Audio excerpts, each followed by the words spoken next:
Bismillahirrahmanirrahim. Assalamualaikum warahmatullahi wabarakatuh.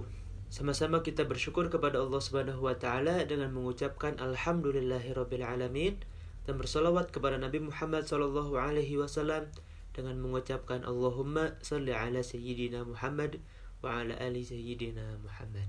Alhamdulillahirabbil alamin. Saya Naufal Ibnu Syina. Di sini saya akan menyampaikan materi mengenai tentang hak dan juga kewajiban seorang istri terhadap suami. Pada umumnya, hak-hak seorang istri yang wajib dipenuhi oleh suaminya terdiri dari dua macam. Yang pertama yaitu bersifat materi dan yang kedua bersifat non-materi. Setidaknya suami harus melakukan atau memenuhi segala hak istrinya sebanyak 5 hak. Yang pertama ada mahar. Apa itu mahar? Mahar menurut Said Sabiq, mahar adalah harta atau manfaat yang wajib diberikan oleh seorang mempelai pria dengan sebab nikah atau wata'. Penyebutan mahar hukumnya sunnah baik dari segi jumlah maupun bentuk. Dan menurut KHI pasal 1 ayat 4, mahar adalah pemberian dari calon mempelai pria kepada calon mempelai wanita, baik berbentuk barang, uang, atau jasa yang tidak bertentangan dengan hukum Islam. Sekarang muncul pertanyaan, apa hukumnya seorang suami memberikan mahar dengan surah Ar-Rahman kepada istrinya? Jawabannya tidak sah. Mengapa tidak sah? Karena surah Ar-Rahman bukan jasa,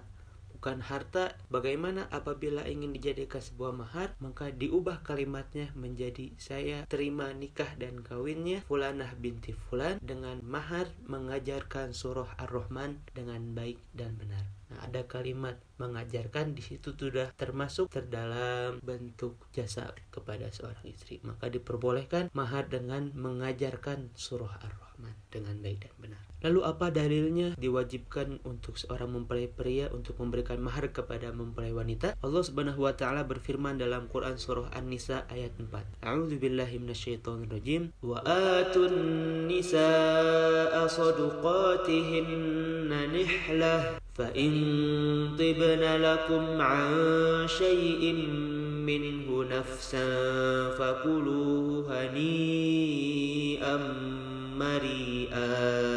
Shadaqallahul Azim, yang artinya, dan berikanlah mas kawin atau mahar kepada perempuan yang kamu nikahi sebagai pemberian yang penuh kerelaan. Kemudian jika mereka menyerahkan kepada kamu sebagian dari mas kawin itu dengan senang hati, maka terimalah dan nikmatilah pemberian itu dengan senang hati. Rasulullah SAW bersabda, sebaik-baiknya wanita ialah yang paling murah mahar. Hadis riwayat Ahmad, Ibnu Hibban, Hakim, dan juga Baihaqi. Lalu hak yang kedua adalah nafkah. Nafkah adalah mencukupkan segala keperluan istri, meliputi makanan, pakaian, tempat tinggal, dan juga pendidikan. Allah Subhanahu wa taala berfirman dalam Quran surah At-Talaq ayat 6-7. Askinuhunna min haitsu sakantum min wujdikum wa la tudarruhunna litudayyiqu 'alayhin wa in kunna ulati hamlin فأنفقوا عليهن حتى يضعن حملهن فإن أرضعن لكم فآتوهن أجورهن وأتمروا بينكم بمعروف وإن تعاسرتم فسترضع له أخرى. Yang artinya, tempatkanlah mereka para istri di mana kamu bertempat tinggal menurut kemampuanmu, dan janganlah kamu menyusahkan mereka untuk menyempitkan hati mereka. Dan jika mereka istri-istri yang sudah ditalak itu sedang hamil, maka berikanlah kepada mereka nafkah sampai melahirkan. Kemudian jika mereka menyusukan anak-anakmu, maka berikanlah imbalannya kepada mereka. Dan musyawarahkanlah di antara kamu segala sesuatu dengan baik. Dan jika kamu menemui kesulitan, maka perempuan lain boleh menyusukan anak itu untuk. Lalu hak yang ketiga yaitu dipergauli dengan baik. Mempergauli istri dengan baik adalah kewajiban seorang suami. Sekalipun dalam dirinya ditemukan aib ataupun kekurangan, maka suami harus tetap berbuat baik kepada istrinya dan juga menutup aibnya, lemah lembut kepadanya, dan juga berakhlak yang baik kepada seorang istri. Dipergauli di sini maksudnya yaitu mengucapkan perkataan yang baik serta melakukan dengan segala akhlak yang mulia. Yang kedua yaitu berbuat adil kepada mereka dalam urusan menginap dan bermalam di rumah masing-masing istri. Lalu hak yang keempat, seorang suami harus memenuhi hak istri yaitu dengan dipenuhi kebutuhan biologisnya. Rasulullah SAW bersabda, sesungguhnya pada istrimu ada hak yang harus kamu tunaikan. Hadis riwayat Bukhari. Maksud dari hadis tersebut adalah hubungan jima atau hubungan biologis. Dalam kitab Fathul Bari dijelaskan bahwa jangan seseorang memberatkan dirinya sendiri dengan ibadah sehingga justru badannya lemah dan tidak mampu menegakkan hak-hak istrinya seperti urusan jima dan juga nafkah. Ketika suami merasa ada kelainan dalam dirinya seperti lemah syahwat atau kurang bertenaga, maka wajib bagi suaminya untuk berobat agar hak-hak istri dapat dipenuhi secara maksimal.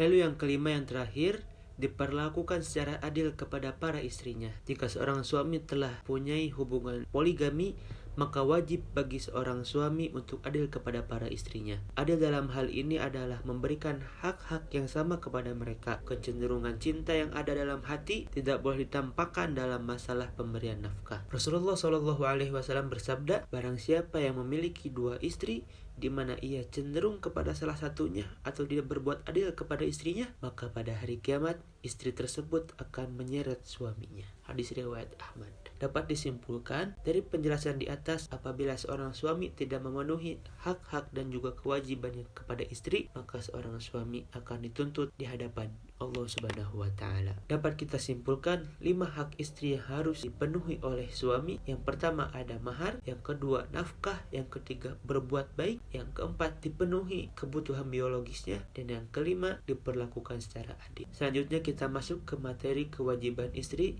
kepada suami. Kewajiban istri adalah segala sesuatu perbuatan yang harus dilakukan oleh seorang istri terhadap suami untuk memenuhi segala hak suami. Ada 5 kewajiban yang harus dilakukan oleh seorang istri kepada suami. Yang pertama yaitu berbuat baik. Mempergauli suami dengan baik adalah kewajiban istri. Sekalipun dalam diri seorang suami terdapat kekurangan ataupun aib, maka kewajiban seorang istri harus menutupi aibnya, seperti berlemah lembut kepada suami dan juga berakhlak yang mulia kepada suami. Kewajiban seorang istri yang kedua yaitu taat kepada suami. Taat kepada suami adalah hal yang sangat wajib dilakukan oleh seorang istri, karena apabila seorang istri tidak taat kepada suami, maka istri tersebut akan termasuk ke dalam golongan istri yang nusyuz. Allah Subhanahu wa Ta'ala berfirman di dalam Quran surah An-Nisa ayat ke-34, Ar-rijalu qawwamuna 'alan nisa'i bima faddalallahu ba'dahum 'ala ba'd wa bima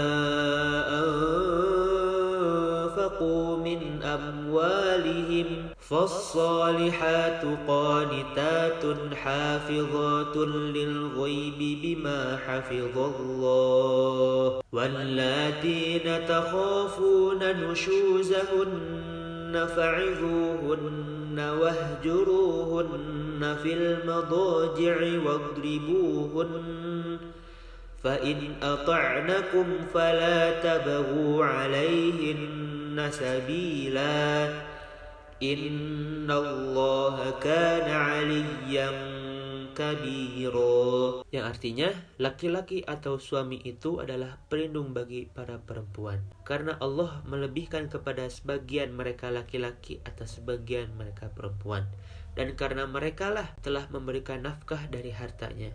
Maka perempuan-perempuan yang soleh adalah mereka yang taat kepada Allah dan menjaga dirinya ketika suaminya tidak ada, karena Allah telah menjaga mereka. Perempuan-perempuan yang kamu khawatirkan akan nusyuz, hendaklah kamu berikan nasihat kepada mereka. Tinggalkanlah mereka di tempat tidur atau pisah ranjang, dan kalau perlu pukullah mereka. Tapi jika mereka sudah mentaatimu, maka janganlah kamu mencari-cari kesalahannya. Sesungguhnya Allah Maha Tinggi lagi Maha Besar. Selanjutnya yang ketiga, kewajiban seorang istri terhadap suami yaitu tinggal satu rumah. Allah Subhanahu wa Ta'ala berfirman dalam Quran surah Al-Ahzab ayat ke-33, وَقَرْنَ فِي بُيُوتِكُنَّ وَلَا تَبَرَّجْنَ تَبَرُّجَ الْجَاهِلِيَّةِ الْأُولَى وَأَقِمْنَا الصَّلَاةَ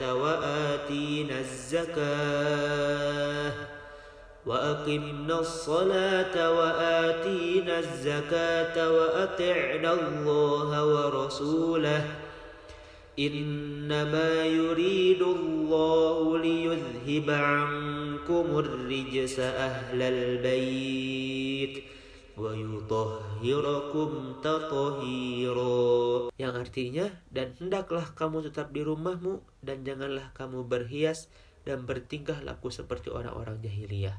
Dan laksanakanlah salat, tunaikanlah zakat, dan taatilah Allah dan Rasulnya. Sesungguhnya Allah bermaksud hendak menghilangkan dosa dari kamu, wahai ahlul bait, dan membersihkan kamu sebersih-bersihnya. Ada beberapa poin yang bisa kita ambil dari ayat tersebut. Yang pertama yaitu istri-istri Rasul berdiam di rumah dan keluar rumah bila ada keperluan yang dibenarkan oleh hukum Islam. Perintah ini juga meliputi segenap para mukminat. Yang kedua, yang dimaksud jahiliyah adalah jahiliyah kekafiran yang terdapat sebelum Nabi Muhammad SAW. Dan yang dimaksud jahiliyah sekarang yaitu jahiliyah kemaksiatan yang terjadi sesudah datangnya Islam. Yang ketiga disebut dalam ayat tersebut ada kalimat ahlul bait, itu artinya keluarga rumah tangga Rasulullah SAW. Selanjutnya kewajiban yang keempat seorang istri kepada suami yaitu istri harus izin kepada suami. Rasulullah SAW bersabda, tidak dihalalkan bagi seorang wanita untuk berpuasa sementara suaminya di sampingnya kecuali dengan izin dari suaminya. Dan istri tidak boleh mengizinkan laki-laki lain masuk ke rumahnya kecuali atas izin suaminya. Hadis riwayat Bukhari. Dalam segala sesuatu, seorang istri harus mendapatkan izin dari suami. Seperti hadis di atas, dijelaskan dalam hal ibadah pun, seorang istri harus izin kepada suami.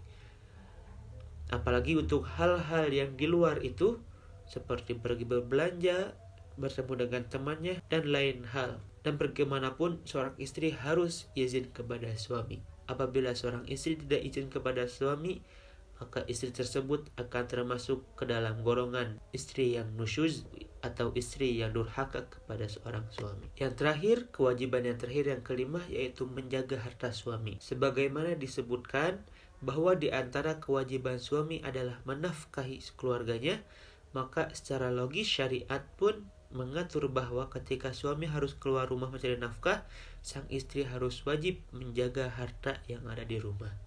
Maksud dari menjaga di atas yaitu menggunakan harta yang sudah diberikan suami dengan sebaik mungkin, seperti digunakan untuk memberikan kebutuhan rumah tangga, kebutuhan pokok, membayar sekolah, dan kebutuhan lainnya. Dapat kita simpulkan, kewajiban-kewajiban istri yang harus dilakukan oleh istri kepada suami ada 5. Yang pertama, berbuat baik.